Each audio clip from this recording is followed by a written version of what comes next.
الله الرحمن الرحيم. الحمد لله وكفى وسلام على عباده الذين اصطفى. أما بعد، أعوذ بالله من الشيطان الرجيم. بسم الله الرحمن الرحيم. يا أيها الذين آمنوا قوا أنفسكم وأهليكم نارا. صدق الله العظيم. محترم مکرم علماء کرام اور معزز سامعین، اپنی بات شروع کرنے سے پہلے چونکہ یہاں پر علماء کرام جو دینی خدمت انجام دے رہے ہیں اور ایک الحمدللہ بہترین مدرسہ جو جن کا تعلیمی مظاہرہ ہم کو ابھی دیکھنے کو ملا، الحمدللہ بہت خوشی ہوئی، اور خاص طور سے بچوں کے درمیان جو سیرت کا مقابلہ رہا، مسابقہ، ماشاءاللہ وہ بہت شاندار رہا. اور الحمدللہ چونکہ اس طرح کے مسابقوں سے خود ان کے اساتذہ بھی گزرے ہیں، یعنی اپنے مدرسوں میں جب وہ عالمیت کر رہے تھے وہاں پر بھی اس طرح کے مسابقے ہو رہے ہیں. ان کی کوشش یہی ہوگی کہ جس طرح ہم نے حضور صلی اللہ علیہ وسلم کو سیرت کو سمجھا پڑھا، اس طرح یہ چیزیں بچوں میں منتقل ہونا چاہیے. اوپر سے لینے والی چیزیں ہیں جو بچوں میں منتقل کی جا رہی ہیں. اور اللہ کا شکر ہے کہ جن مدرسوں سے ان علماء کرام نے علم حاصل کیے ہیں انہی مدرسوں سے ہم نے پڑھے ہیں. بطور خاص یہاں پر ہمارے شہر کا جو بڑا مدرسہ ہے، مدرسہ تجوید القرآن، یہ ہمارے شہر کا بڑا مدرسہ ہے، اور اکثر یہاں بیٹھے ہوئے جو علماء ہیں وہ اسی مدرسے سے اپنا حفظ مکمل کیے ہیں. اس اعتبار سے قاری صاحب دل نہ چاہتے بھی اونچی جگہ بیٹھنا پڑا. قاری صاحب سامنے بیٹھے مناسب نہیں لگ رہا، اور چونکہ ہم نے قاری صاحب پاس پڑھا ہے، ہم نے نہیں بلکہ یہاں بیٹھے ہوئے تقریباً علماء ہیں جنہوں نے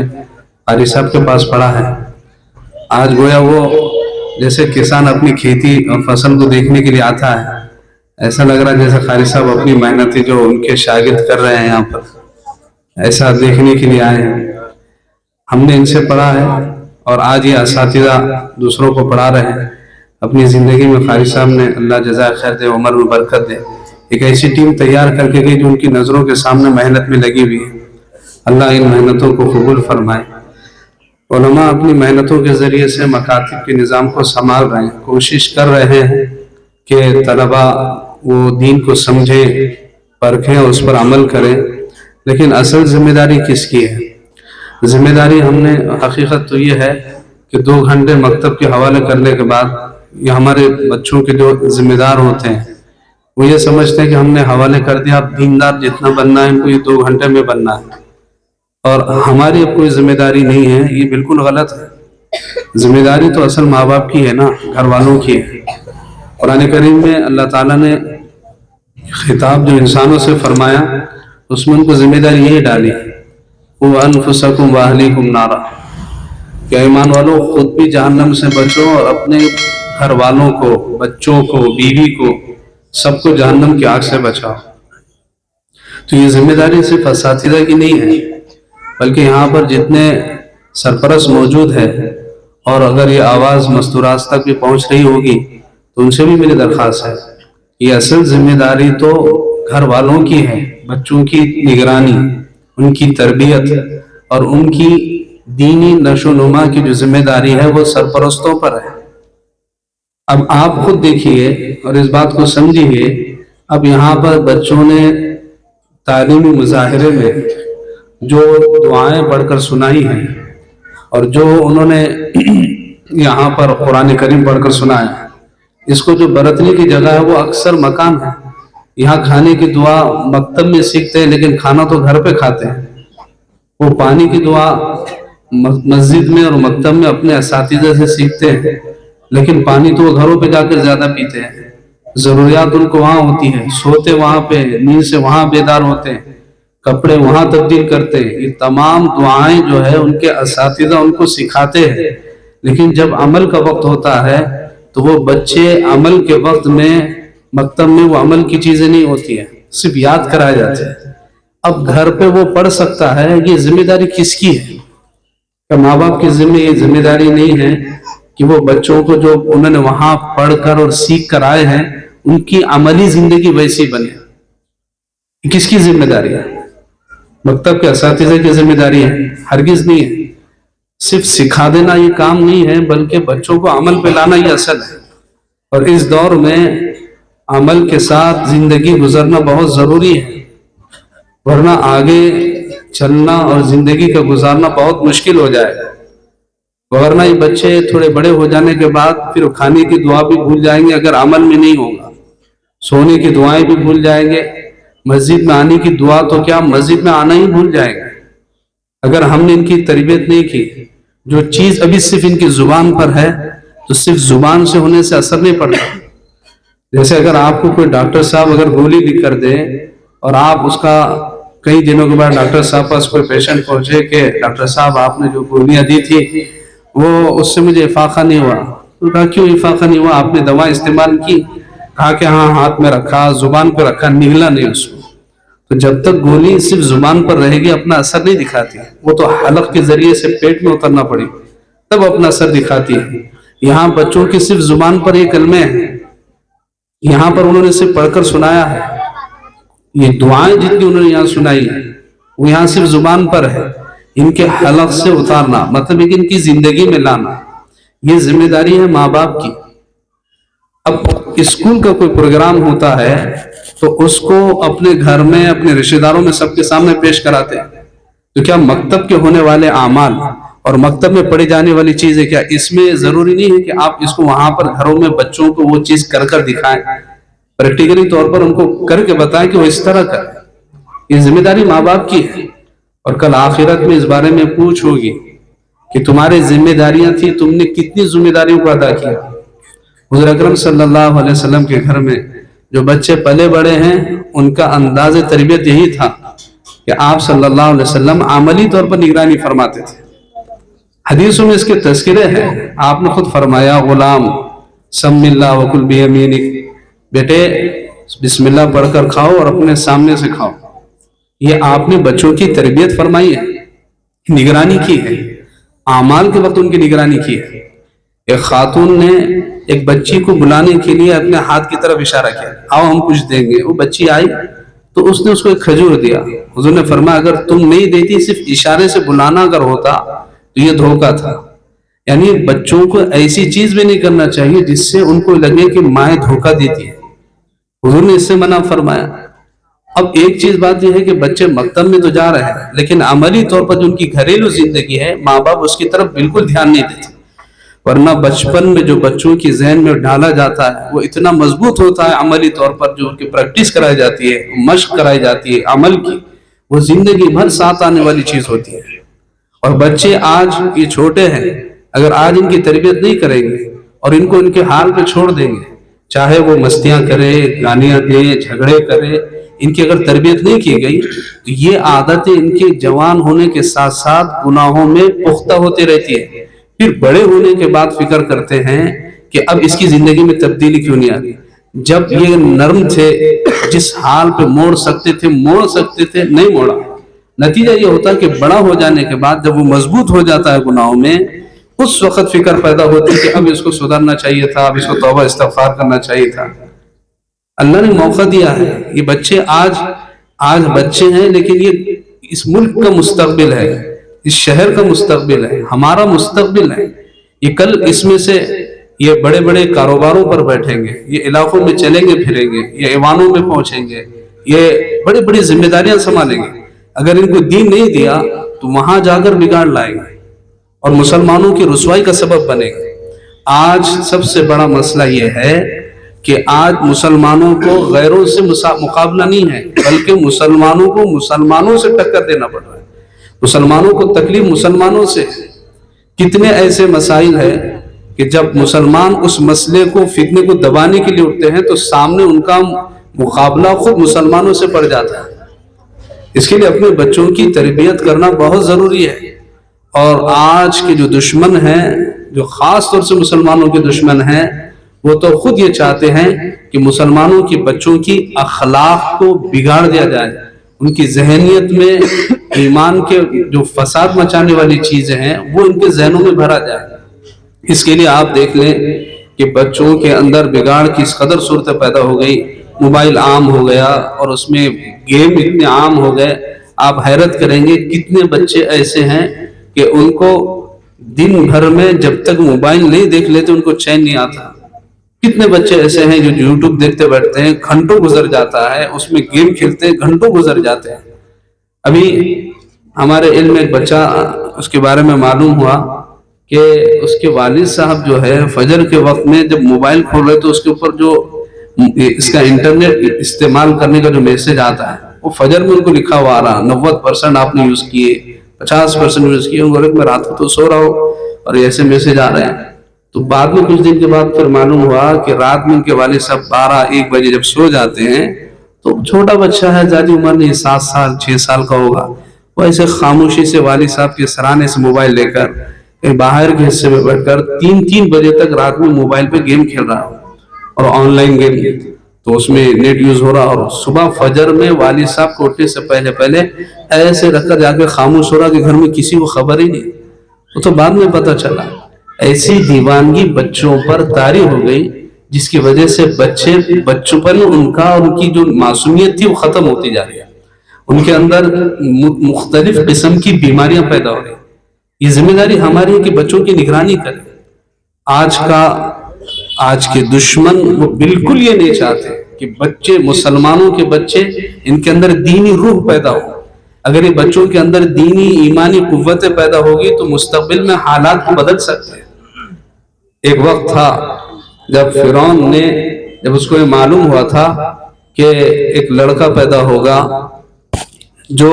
میری حکومت کے لیے خطرہ بنے گا، اس کو کاہنوں اور نجومیوں نے بتایا تھا ایک بچہ پیدا ہوگا جو تیری حکومت کو پلٹے گا، تختہ پلٹ دے گا۔ تو اس نے اس بچے کو روکنے کے لیے بچوں کو ذبح کیا، ہزاروں بچوں کو ماؤں کی گود سے چھین کر بدبخت فرعون نے گلے پہ چھریاں چلا کر بچوں کو ذبح کر ڈالا، ہزاروں بچے اس میں مارے گئے۔ یہ فرعون نے کیا، کیوں؟ وہ یہ چاہتا تھا کہ کوئی ایسا بچہ پیدا نہ ہو جو میرے تخت کے زوال کا سبب بنے گا اور میری حکومت کے چھینے جانے کا وہ سبب بنے گا۔ تو یہ سوچ فرعون کی تھی، اور اللہ نے فرعون کا نام نہیں لیا، کیونکہ یہ جو لفظ فرعون جو قرآن میں آتا ہے یہ اس شخص کا نام نہیں ہے جو فرعون تھا، بلکہ اس کا لقب ہے۔ اس سے پہلے بھی فرعون گزرے ہیں اور قیامت تک ایسے فرعون گزریں گے جن کے ذہنوں میں ایسے خنث بھرے ہوئے ہوں گے کہ ایسے بچے تیار نہ ہوں جو حکومتوں کے زوال کا سبب بنے۔ یہی نتیجہ ہے کہ آج فلسطین میں جو غزہ پر نہتے مسلمانوں پر جو اوپر سے بمباری کی جا رہی ہے، تو اس میں اسکولوں پر، ہسپتالوں پر بھی ان کا نشانہ ہے۔ اور جب ان سے یہ کہا جاتا ہے کہ بچے معصوم مارے جا رہے ہیں، کتنے ہزاروں بچے مارے جا رہے ہیں اس میں، تو اس دشمن اسرائیل کا یہی تو کہنا ہے کہ آج بچے ہیں تمہیں جو نظر آ رہے ہیں 5 سال اور 6 سال اور 3 سال کے، یہ آج بچے ہیں لیکن کل کو بڑے ہونے کے بعد پھر ہمارے خلاف کھڑے ہوتے ہیں۔ اس کے لیے جو بچے ہمارے مستقبل کو تباہ کر رہے ہیں ان کو بچپن میں ہم مار رہے ہیں۔ تو یہ فرعون اس وقت بھی تھا اور یہ آج کا فرعون بھی ہے، یذبحون ابناءہم، صرف اس لیے مار رہا ہے تمہارے بچوں کو کہ کہیں بڑے ہو کر وہ تمہارے حکومتوں اور تمہارے ظلم کا بدلہ لیں۔ تو بچوں کو تباہ کرنے کی یہ سازش فرعونی سازش ہے، اور آج اس دور میں ہمارے درمیان بچوں کے ذبح ان کو نہیں کیا جا رہا بلکہ بچوں کی روح کو گلا دبوچا جا رہا ہے، جس کی وجہ سے ان کی ذہنیت، ان کے اندر مزاج کے اندر تبدیلی آ رہی ہے۔ یہ ذمہ داری ماں باپ کی ہے کہ ان کی فکر کریں۔ ماؤں کی ذمہ داری ہے کہ جب وہ نماز پڑھے تو اپنے ساتھ بچوں کو لے کر پڑھے، اور جو والد ہیں ان کی ذمہ داری ہے کہ بچہ جب 7 سال کا ہو جائے، شعور کی عمر کو پہنچے، اپنے ساتھ مسجد کو لے کر جائیں۔ یہ ذمہ داری صرف ان اساتذہ کی نہیں ہے جو پڑھا رہے ہیں کہ بس آپ کے حوالے مکمل، اب اس کو تم کو جو بھی بنانا ہے، اب تم اس کو قطب الدین بختیار کاکی بناؤ، جنید بغدادی بناؤ، اور کوئی مفتی اور عالم بناؤ، جتنا بھی بنانا یہ 2 گھنٹے میں، یہ کوئی نہیں ہے۔ 2 گھنٹے کے اندر بچوں کے اندر، مزاج کے اندر وہ دین اور وہ جذبات نہیں ڈالے جا سکتے۔ یہ ہماری ذمہ داری ہے کہ ہمارے درمیان وہ رہتا ہے۔ اس کے لیے حکم ماں باپ سے خاص طور سے دیا گیا۔ بات اب آتی ہے تو ہم یہ سمجھتے ہیں بچہ 5 سال کا ہوگا تو اب وہ دین سیکھنا شروع کرتا ہے، جبکہ حقیقت یہ ہے کہ بچہ جب ماں کے پیٹ میں ہوتا ہے تبھی سے وہ دین کو اور ماں کی فطرت کو اور سوچ کو لینا شروع کر دیتا ہے۔ تو اس وقت ماؤں سے کہا گیا کہ وہ اپنے کھانے اور پینے میں پاکیزہ غذاؤں کو کھائے، کوئی ایسا مشکوک نوالا اور حرام نوالا تمہارے پیٹ میں نہ اترنے پائے جس سے بچے پر اس نوالے کا غلط اثر پڑے۔ یہ بات بالکل صحیح ہے کہ ماں باپ کی زندگی کا اثر بچہ ماں کے پیٹ سے لینا شروع ہوتا ہے۔ حضرت مولانا زکریا صاحب رحمۃ اللہ علیہ کے جو والد تھے، ان کے بارے میں آتا ہے کہ ان کے والد صاحب کا جب دودھ چھڑایا گیا اور بالکل 2.5 سال اور 3 سال کی عمر مشکل سے رہی ہوگی، ان کو 1 سے زائد پارہ ان کو زبانی یاد ہو چکا تھا۔ اس کی وجہ کیا تھی؟ وجہ یہ تھی کہ ماں کے پیٹ میں جب تھے کہ ماں کا مزاج قرآن کریم کی تلاوت کی کثرت سے تھا۔ جب گود میں تھے تو اس وقت بھی ماں دن رات قرآن کریم پڑھا کرتی تھی، جس کا اثر یہ تھا کہ بچوں کے مزاج میں قرآن کریم ایسا اترا کہ جب ان کو بسم اللہ کرائی جاتی تھی اس وقت قرآن کا بہت بڑا حصہ ان کو یاد تھا۔ وجہ اس کی ہے کہ ماں باپ کی تربیت اس انداز کی ہوئی تھی، اور اب ماں باپ یہ چاہتے ہیں کہ 2 گھنٹے کا مکتب مکمل اس کی ذمہ داری لے لے اور اس کے ذریعے سے کام مکمل کر لیا جائے۔ حالانکہ ایسا نہیں ہے، یہ ذمہ داری ماں باپ کی ہے، ان کو اس بات کی فکر کرنا ہوگا، ان کو اس کی طرف دھیان دینا ہوگا، اس کی طرف بطور خاص ان کو توجہ دینی ہوگی۔ اس کے لیے حضور پاک صلی اللہ علیہ وسلم نے یعنی جو بات حدیث میں فرمائی کہ جب لڑکی کا انتخاب ہوتا ہے تو لوگ مختلف چیزیں دیکھتے ہیں، حسن دیکھتے ہیں، مال دیکھتے ہیں، خاندان دیکھتے ہیں، تو آپ صلی اللہ علیہ وسلم نے فرمایا کہ تم لڑکی کی دینداری دیکھو۔ اس کی وجہ کیا ہے؟ یہی ہے کہ ایک بچی کا انتخاب نہیں ہے بلکہ ایک نسل کو تیار کرنے والی ماں کا انتخاب ہے۔ اگر یہ ماں دیندار ہوگی تو نسلیں دیندار ہوگی۔ اس کے لیے آپ دیکھیں کہ بڑے بڑے جتنے اولیاء اور صلحاء اور بڑے بڑے مشائخ جو گزرے ہیں، ان کی تربیت میں ان کی ماؤں کا ہاتھ رہا،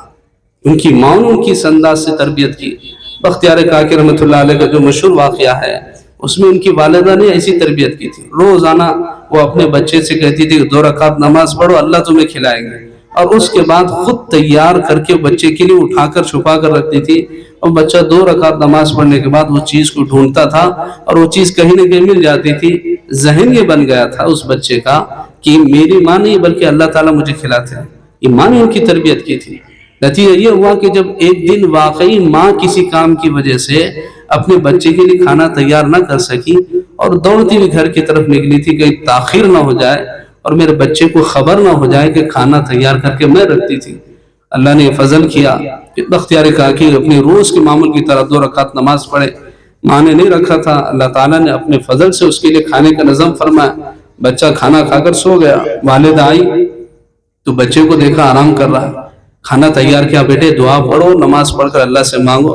تو کہا اماں جان ہم نے تو کھانا کھا لیے، اور آج کا کھانا ایسا تھا کہ اس سے پہلے ہم نے ایسا عمدہ کھانا کبھی نہیں کھایا۔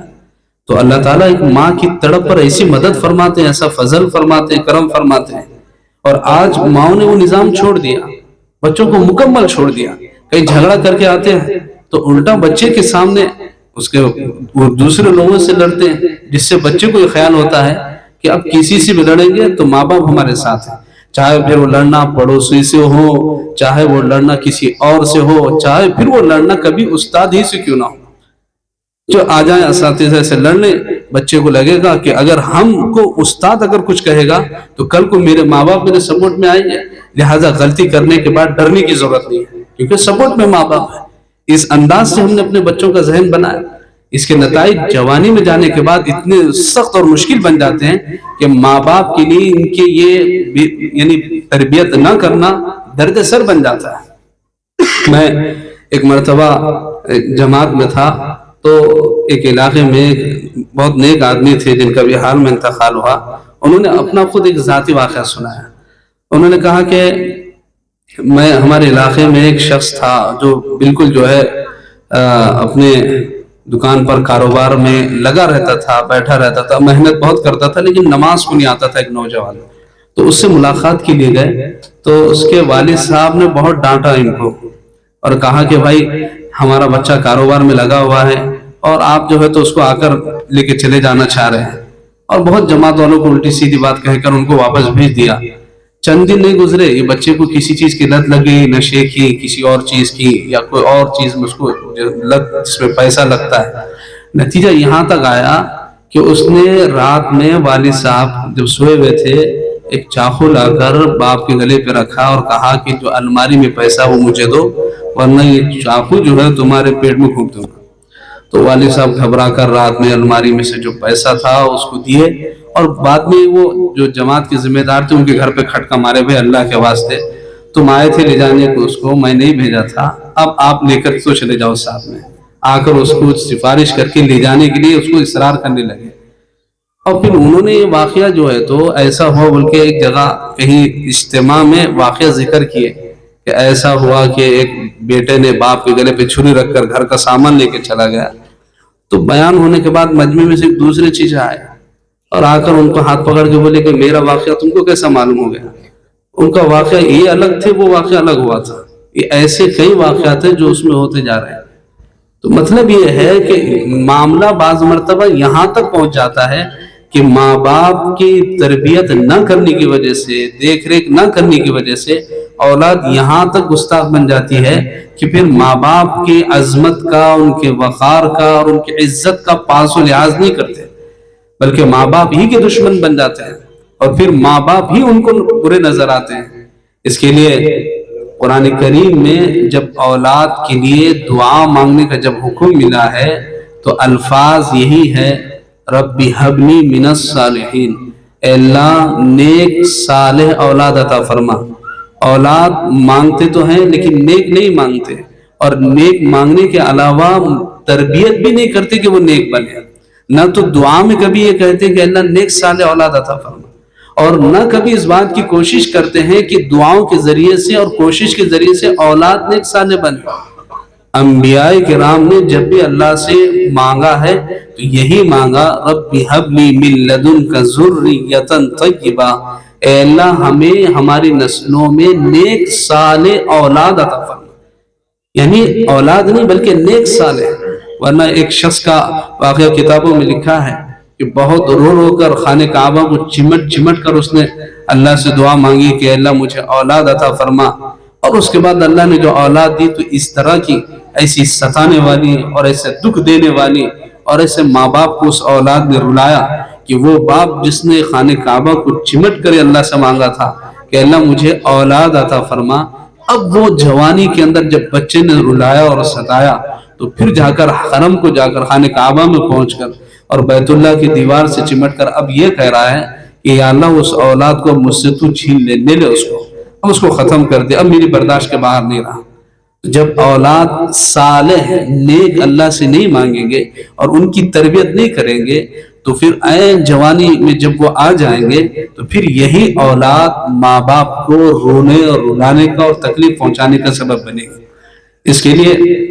انبیاء کرام کی دعاؤں میں یہی بات ملتی ہے کہ وہ اللہ سے اس بات کی فکر کرتے، خاص طور سے مانگتے تھے کہ اللہ ہماری اولاد کو نیک صالح بنا، اور جب وہ زندگی گزارتے تھے تو پھر اس بات کی فکر کہ میرے جانے کے بعد کیا وہ اس نیکی پر باقی رہیں گے۔ تو حضرت یعقوب علیہ السلام کے بارے میں آتا ہے کہ جب ان کے دنیا سے جانے کا وقت آیا تو انہوں نے اپنے پورے بچوں کو جمع کیا، اور جمع کرنے کے بعد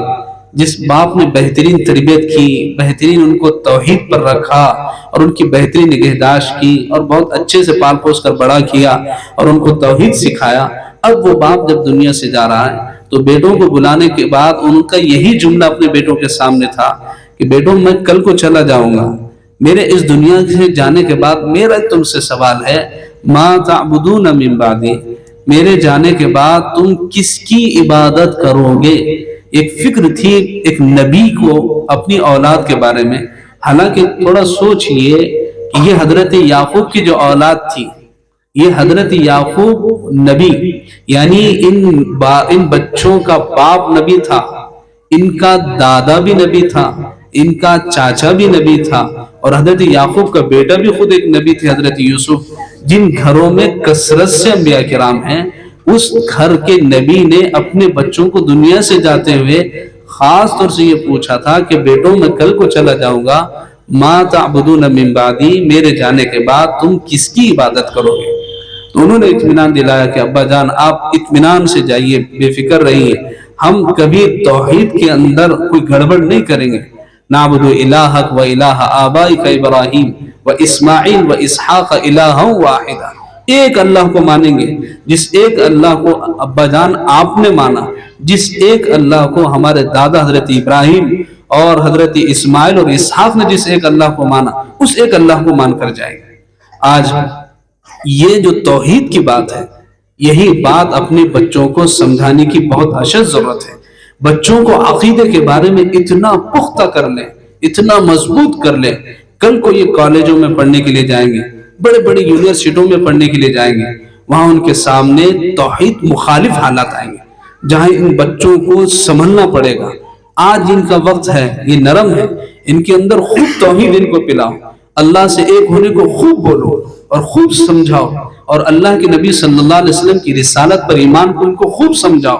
کیونکہ یہ بڑے ہو جانے کے بعد جب کالجوں میں جائیں گے اور سوشل میڈیا پہ جب وہ استعمال کریں گے تو جو نئے نئے پوسٹ آئیں گے تو ان بچوں کو اکیلے مقابلہ کرنا ہوگا۔ کتنے بچے ایسے ہیں جن کے باپ بہت نمازی اور دیندار ہیں، لیکن سوشل میڈیا کے ذریعے سے یا کالج کے ذریعے سے ان کی دماغ میں خنث بھرا گیا،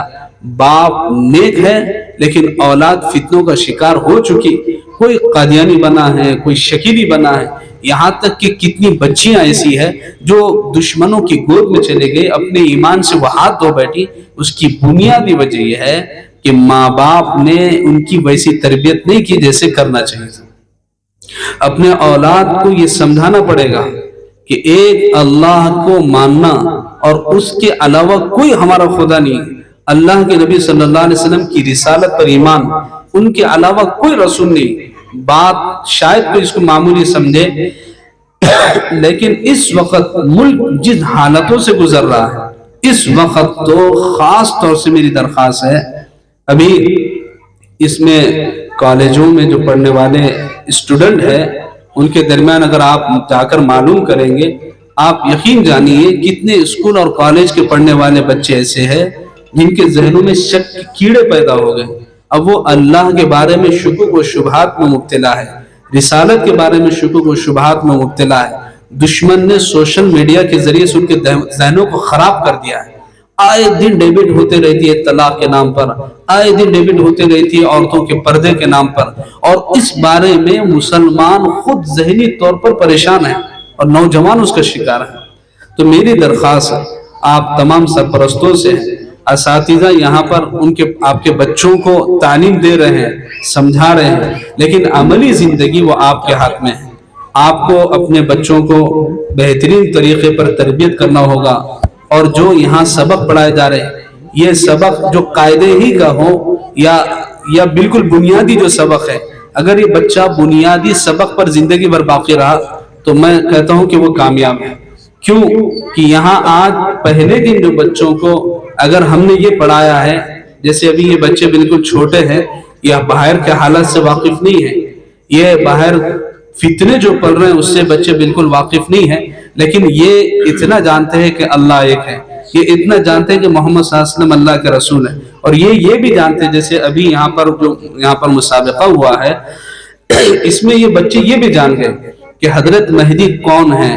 کب آئیں گے، کس طرح آئیں گے، اور اس وقت کے فتنے جو حضرت مہدی کے نام پہ پڑھ رہے ہیں بچے اس سے واقف نہیں ہیں، یہ نہیں جانتے۔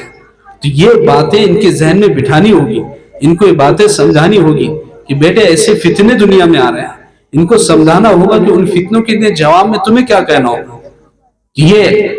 بچوں نے سبق پڑھ لیا اور ان کے ذہن میں بات بیٹھ گئی، لیکن اس بات کو دل میں اتارنے کی ذمہ داری وہ ماں باپ کی ہے، تب وہ زندگی بھر چل سکیں گے۔ انہوں نے آج کلمہ پڑھا اللہ ایک ہے، اب اس کلمے پر آخر تک باقی رہے، یہ کامیاب ہے۔ اب یہ بہت دور کی بات ہے کہ قرآن پڑھیں، تفسیر پڑھیں، حدیث پڑھیں، ابھی اس زمانے میں جس میں ہم جی رہے ہیں اس میں صرف اور صرف کلمے کا مسئلہ ہے۔ خاص طور سے جو بچے اسکول اور کالج کی زندگی گزاریں گے ان کے لیے سب سے اہم اور بنیادی مسئلہ جو بنے گا وہ کلمے کا بنے گا۔ آج جو بچوں نے کلمہ پڑھا ہے اور جو کلمہ ان بچوں کو یاد ہے اس پر یہ مکمل زندگی بھر باقی رہیں، یہ بچے کامیاب ہیں۔ اب بس ہماری یہ ذمہ داری ہے اللہ کا ایک ہونا اور حضور صلی اللہ علیہ وسلم کی رسالت ان کی زندگی میں حقیقت طور پر اتر جائے۔ ہمارا کام اتنا ہوگا، اسی کلمے کے ساتھ وہ دنیا سے چلے جائے، بس کافی ہے۔ اب آگے کے سبق یہ ان کو ترقی دینے کے لیے ہے، بہت اونچائی تک لے جانے کے لیے ہے، امت کی قیادت کے لیے ان کو اور چیزوں کی ان کی ضرورت ہے، لیکن اللہ کے سامنے کامیاب ہونے کے لیے بنیادی طور پر جو کلمے کی ضرورت ہے وہ آج بچوں کے پاس ان کے ہاتھوں میں ہے، ان کی زبانوں پر ہے، ان کو یاد ہے، اور جو فتنے آ رہے ہیں ان کے بارے میں یہ بچوں کو علم ہو چکا ہے۔ بس یہ ہے کہ ان کی زبان سے ان کی دل میں اتارنا، محنت کر کے ان کی زندگی میں لانا، یہ ماں باپ کی ذمہ داری ہے۔ میں اساتذہ جو ان کی محنتیں کر رہے ہیں ان کا شکریہ ادا کرتا ہوں، اللہ تعالیٰ ان کو خوب جزائے خیر دے کہ ان علاقوں میں آ کر جہاں پر بنیادی سہولتیں بھی نہیں ہیں اور یہاں پر کوئی بہت خوبصورت بنا ہوا مکان اور بہت خوبصورت چیزیں اور سارے انتظامات بظاہر نظر نہیں آ رہے ہیں، لیکن جس انداز سے یہاں گلی کوچوں میں یہ پڑھا رہے ہیں، اللہ ان کو خوب جزائے خیر دے اور اللہ تعالیٰ انہیں ہمت اور حوصلہ عطا فرمائے۔ اللہ تعالیٰ ان کے ماں باپ، ان بچوں کے ماں باپ کو بہترین جزائے خیر دے جنہوں نے مکتب میں یہاں لا کر ڈالا اور ان کی پڑھائی کی فکر کی، اور انہوں نے اپنے اس بچوں کو اس بات کی کوشش کی کہ وہ یہاں آ کر قرآن کے جاننے والے بنے، کلمے کے سمجھنے والے بنے۔ ان ماں باپ کو اللہ جزائے خیر دے، اور دل سے دعا ہے کہ اللہ تعالیٰ ہمارے ان بچوں کے مستقبل کی حفاظت فرمائے اور اس ملک کی حفاظت فرمائے، اور خصوصاً یہاں کے جو انتظامی اعتبار سے ساتھ دینے والے لوگ ہیں ان کے لیے بھی دعا ہوں، اللہ تعالیٰ ان کو بھی اس کا بہترین بدلہ عطا فرمائے۔ وآخر دعوانا ان الحمدللہ رب العالمین۔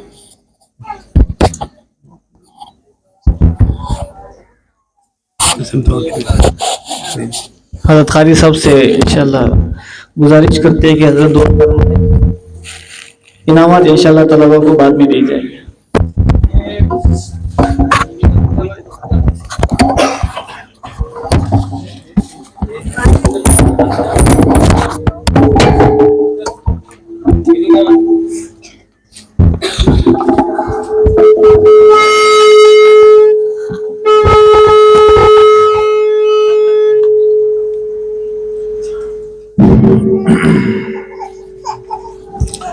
بھائی دیکھیے، ہمارے حضرت مولانا طیب صاحب نظمی مدد اللہ علیہ